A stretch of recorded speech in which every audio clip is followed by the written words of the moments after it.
Buenas tardes, mi nombre es José Luis Noriega Herrera, soy estudiante del programa profesional en deporte y voy en el cuarto semestre en el grupo D. A continuación voy a hablar acerca de lo que es la historia, fundamento 1 y fundamento 2, de acuerdo a los foros que realizamos en todas las actividades de clases. Colombia gana por primera vez una vuelta a España en el año de 1987, el 15 de mayo, con Lucho Herrera. El ciclista colombiano se coronó campeón de la Ronda Española en su segunda participación en esta carrera.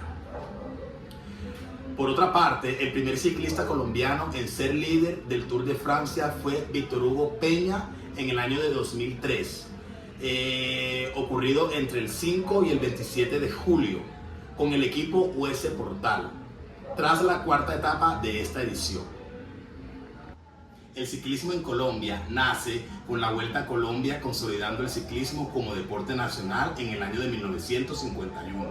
En 1960 se da el debut olímpico en los Juegos de Roma. En 1970 los escarabajos se destacan en pruebas internacionales de montaña. Y primera participación en el Tour de Francia, equipo Café de Colombia, que se dio en el año de 1983. Ya para el 1984, Martín Ramírez gana la Vuelta a Cataluña, primer triunfo internacional de gran nivel. En 1985, Fabio Parra finaliza el quinto Tour de Francia, mejor resultado latinoamericano hasta entonces. En el 1987, Lucho Herrera gana la Vuelta a España, primer colombiano y no europeo en lograrlo. De ahí, Colombia se va destacando a nivel internacional. En 1988, Fabio Parra alcanza el podio del Tour de Francia en el tercer lugar. Ya para 1990, etapa de transición con menor protagonismo internacional, y en el 2003, Víctor Hugo Peña se convierte en el primer colombiano líder en el Tour de Francia. Ya ahí alcanzamos un liderato. En el 2013, Nairo Quintana es subcampeón del Tour de Francia, gana la montaña y los jóvenes. En el 2014, Quintana gana el Giro de Italia, primer colombiano en lograr este gran logro.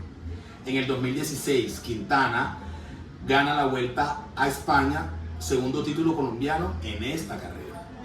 En el 2018, Egan Bernal debuta en el Tour y gana carreras como el Tour de California. Ya para 2019, Bernal gana el Tour de Francia, primer colombiano y latinoamericano en lograrlo. Finalmente, en el 2019 y en el 2021, Bernal gana el Tour de Francia, primer colombiano y latinoamericano en lograrlo, y en el 2021, Bernal gana el Giro de Italia, segundo colombiano en hacerlo. Esta historia nos demuestra que Colombia se fue consolidando como un país potencia en el ciclismo. Fundamentos 1. Cuando hablamos de la medida de una bicicleta de BMX, nos estamos refiriendo inicialmente al tamaño del cuadro y a la altura del manubrio, como lo podemos ver aquí, porque son las partes más cómodas en las que el deportista va a tener durante su carrera o durante él esté manejando la bicicleta, ¿cierto? Y va a tener más control. Tomo como referencia mi estatura, el cual mido 1,72 metros y tengo una entrepierna desde el piso hasta mi entrepierna de 80 centímetros, ¿cierto? Si mi entrepierna son 80 centímetros, esto que es de anotar que se mide desde el suelo hasta la ingle, estando descalzo, ¿cierto? En BMX, para mi estatura, que es 1,72 metros, lo ideal es un cuadro de 20,75 o 21. Con 1,72 metros, el cuadro de 20,75 me da un excelente equilibrio entre el control y el maniobro para poder manejar de una forma más cómoda. Bielas y llantas. La biela, lo estándar son 170 milímetros o 175 milímetros. Yo usaría 170 milímetros porque me da más control en los giros, y en las llantas todas son de 20, pero el grosor varía.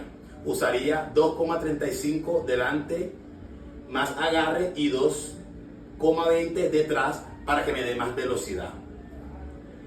En conclusión, entonces, con mis medidas de 1,72 de altura y mi entrepierna de 80 centímetros, mi setup sería cuadro 20,75, maniubro 9, bielas 1,70 milímetros, llantas delantera 20 por 2,35 y llanta trasera 20 por 20,20. Sillín bajo.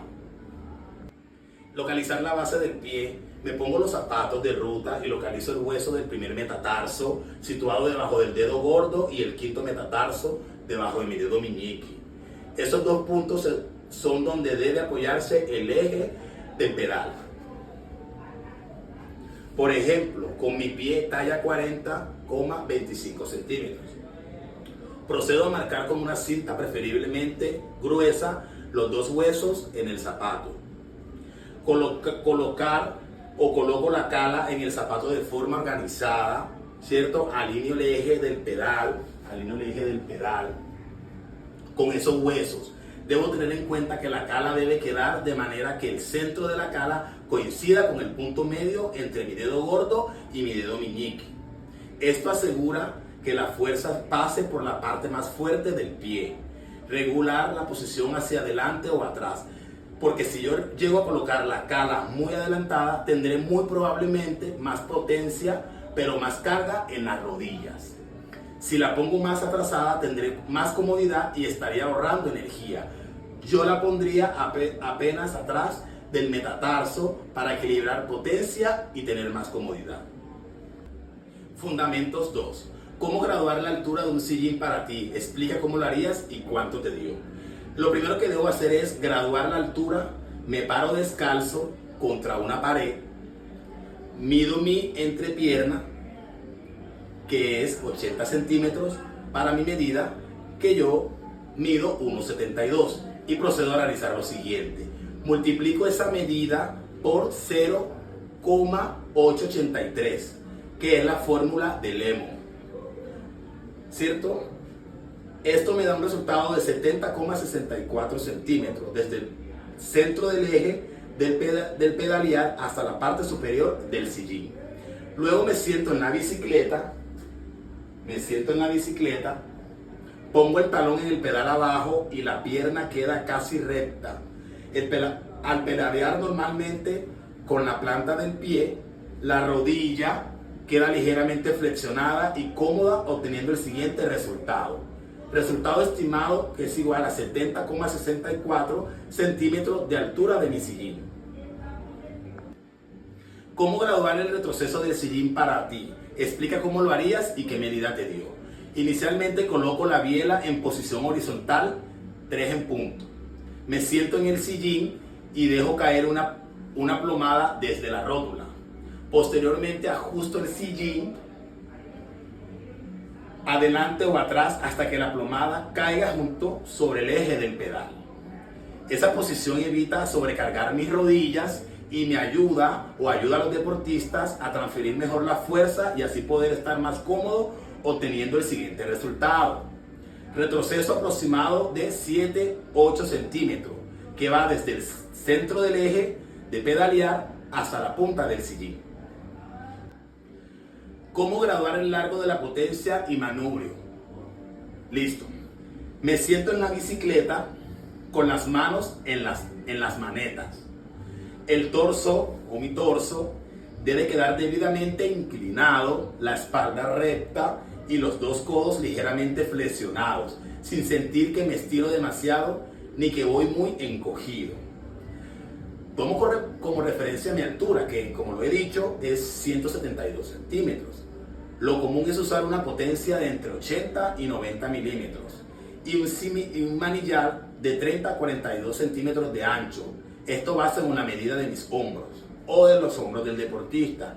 Finalmente ajusto hasta que pueda pedalear cómodo y respirar bien sin tensión en cuello o muñecas. Cabe recalcar que estos procedimientos son muy importantes porque nos ayudan a nosotros como futuros deportistas a saber y a conocer más las medidas y conocer más la bicicleta y las partes que el deportista va a usar y de esta forma nosotros poder explicarle de una mejor forma. Gracias.